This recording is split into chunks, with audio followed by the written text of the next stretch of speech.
Hey everybody, welcome back. This is Where To Next.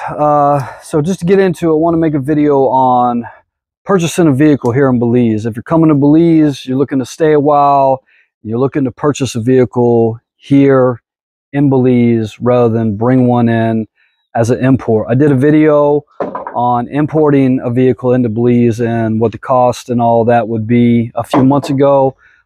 So it's on our video link. So we were looking at selling one of our vehicles and purchasing another one. Nothing fancy, just another SUV, specifically looking for a 4Runner. So here in Belize, if you don't know, I'm going to tell you now, most of the vehicles that are in here in Belize are on a salvage title, have come from IAA, which is Insurance Auto Auction, or they're coming from Copart out of the United States somewhere. So, pretty much what that is somebody will fly into the States, they'll go to an auction, they'll purchase a wrecked vehicle, they'll either drive it back here, and 9 times out of 10, they tow it back here all the way through Mexico, they get it back over here, they slap some parts on it, some paint job, and they put it back up for sale. That goes on a lot in the States too, so it's just not here. But once again, getting back to, I'm going to let you know what happened to us and things that you really need to look for. So found a 2002 4Runner, nice looking 4Runner, clean 4Runner. Price wasn't bad here.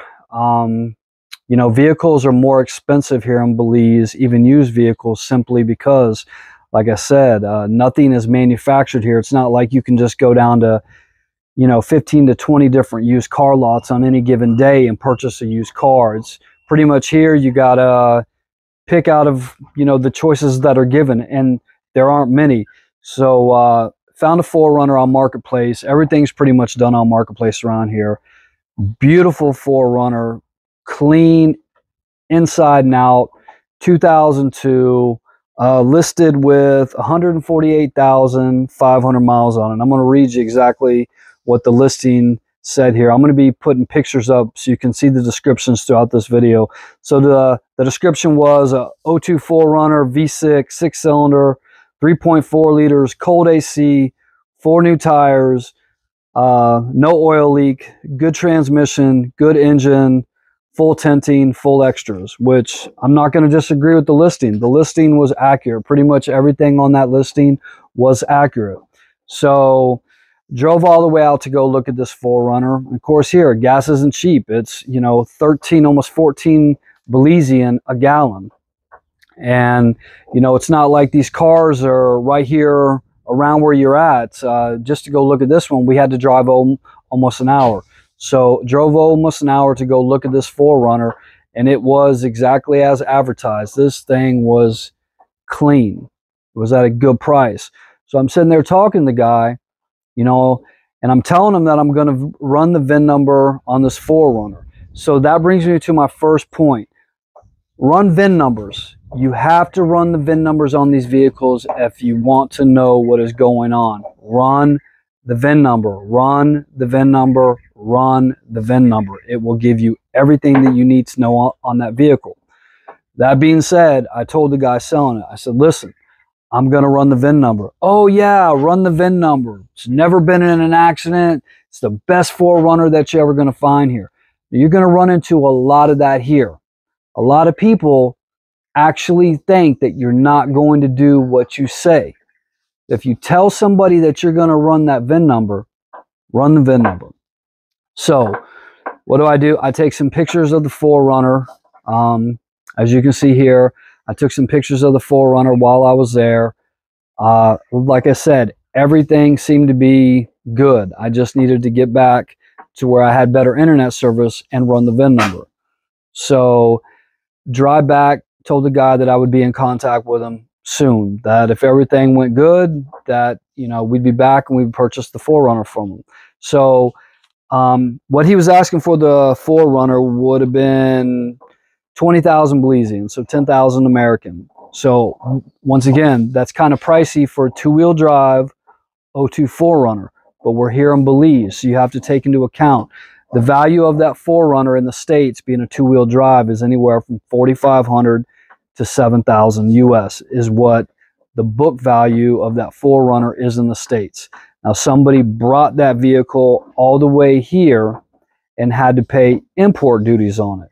So whatever the value of that vehicle is, if they didn't have a buddy, you know, at customs to get that vehicle in, for that vehicle with a 6-cylinder, they would have paid 74% the value of that vehicle to bring it in. And what I mean by that, if customs here in Belize deemed that vehicle to be worth $3,000 US, they would have had to pay 74% of that $3,000 in order to get it registered, to get it legal here in Belize. So around $2,500. So when that's all said and done, a $4,500 vehicle in the States should sell for $9,000 here, double. So that's why things are double here on the vehicles. A $5,000 vehicle in the States is normally going to be $10,000 here. So that's basically how that works. So anyways, got back and I ran the VIN number. You know, and like I said, this is after telling the guy that I was going to run the VIN number, and he swore up and down there was nothing wrong with it, anything. Ran the VIN number. Well, lo and behold, it's a salvage title coming out of a Copart in Ocala.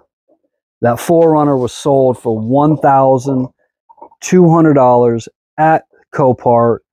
And here's the picture of the damage on the driver passenger rear.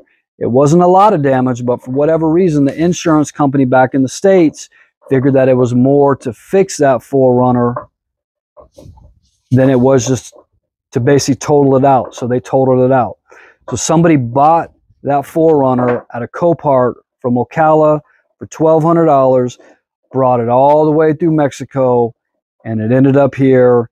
And as you can see in the picture, they did some body work on that back end, and you couldn't even tell that it was in an accident.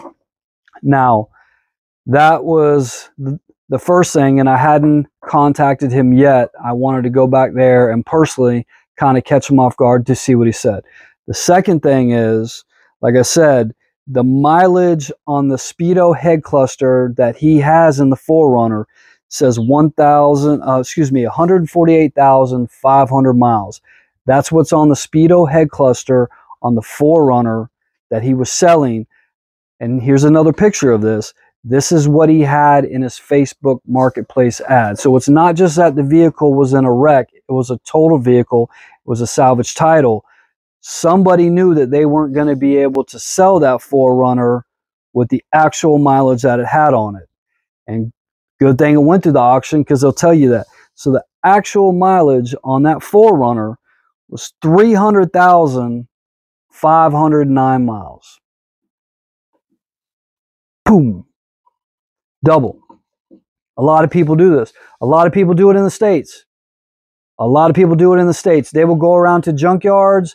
If they're selling a car, they will buy 5 or 10 Speedo head clusters, and they'll plug them in until they get the one with the lowest mileage, and they'll throw it out there for sale. So now I know that the 4Runner's been in an accident. It was totaled by the insurance company. It was bought for $1,200, and it doesn't have 148,000 miles on the dash. It's got 300,000 miles on the dash. So because the 4Runner's so clean, to me, it's a big deal, but it's not a big deal. I know he's trying to get over, but I'm going to go back and confront him. Maybe, you know, see if I can work something out. So drive all the way there. Drive all the way back there. Me and my wife get out. And she was the one that was originally looking at the 4Runner because it was going to be for her. So she walks up exactly on the driver rear side to where the vehicle was hit.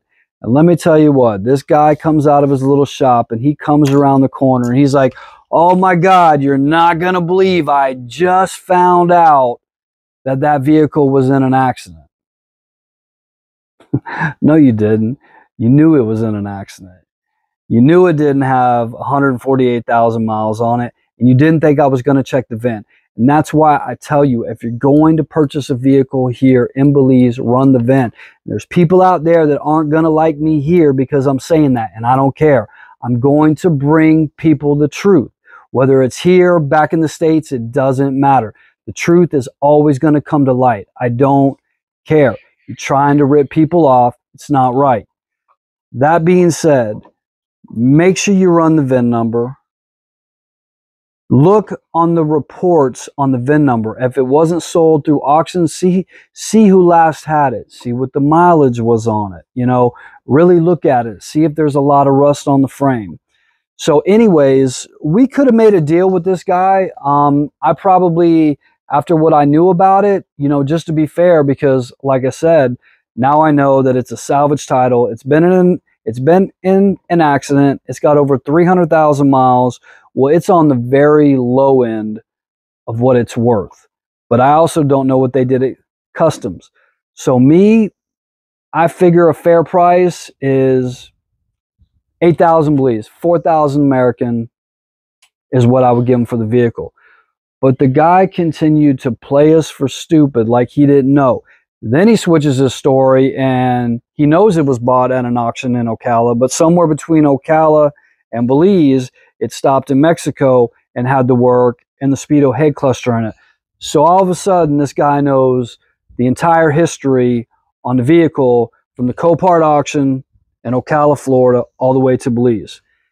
He knew it from the beginning. He could have just been honest. But once again, you're going to run into that here. You're going to run into it in the States. It doesn't matter what country you're in, you're going to run into it. So what I'm trying to bring to the table is for those of you that don't know how powerful running a VIN number is. It's going to save you a lot of time, a lot of headaches. That's why they came out with Carfax and all that other stuff, because you know, you can just lie about things, you know, especially with the mileage and stuff. There's so many things that you can do to a car, and you can't take people's word or the face value anymore on this stuff. You have to be proactive. You have to do your research. You have to protect yourself. And that's pretty much what I'm trying to do. I'm trying to give you information that you can protect yourself, or you can protect a friend, or what have you. You know, pass this information along. There's a lot of people that I've talked to that they either didn't know, or they took somebody's word at face value, and they purchased a vehicle here in Belize, not just here, also back in the States. They took their word on it, they purchased a vehicle, and they got ripped off, you know. And it could have happened here. So, like I said, make sure you run the VIN numbers on a vehicle. Get all of the history off of the vehicle, and if it's not on the up and up, then that gives you power to negotiate. But like I said, in my case, we had this guy red-handed and he still wanted to play stupid, so it had me thinking maybe there was a little bit more wrong with this vehicle. So I decided not to even make an offer on it, which, you know, it's unfortunate. If he would have just been honest towards the very end, we might have been able to work out a deal, because I know what had to be done to get that vehicle from Florida all the way here to Belize. But it doesn't mean that you have to lie to people. You have to try to cheat people out of their money in order to do that. So really hope you guys enjoyed this video. Please subscribe, hit the bell, share it, hit the like button. I'm going to keep bringing you guys videos. But yes, very, very important. If you're looking to buy a vehicle in the country of Belize, make sure you run the VIN number. And it's not everybody is bad here selling cars. Just like everywhere else, it's a few bad apples are going to ruin the reputation for everybody. There's a lot of reputable car dealers selling vehicles in Belize. So don't get me wrong, there's a lot of reputable people selling vehicles here in Belize. Just be prepared to pay a little bit more than you're used to, than you would back home, for new and for used. And be prepared, if you're looking to buy a used car, you are going to find the bottom of the barrel, unless it's somebody that just came here from Canada or from the States and is looking to go back and is not going to take their vehicle with them. That's your best shot. If you're looking to buy a used car here in Belize, your best shot first is to find somebody who came here but is going back and who is selling their vehicle. So once again, hope you guys enjoyed this video. Stay safe out there. Information is power, so stay informed. Have a good one.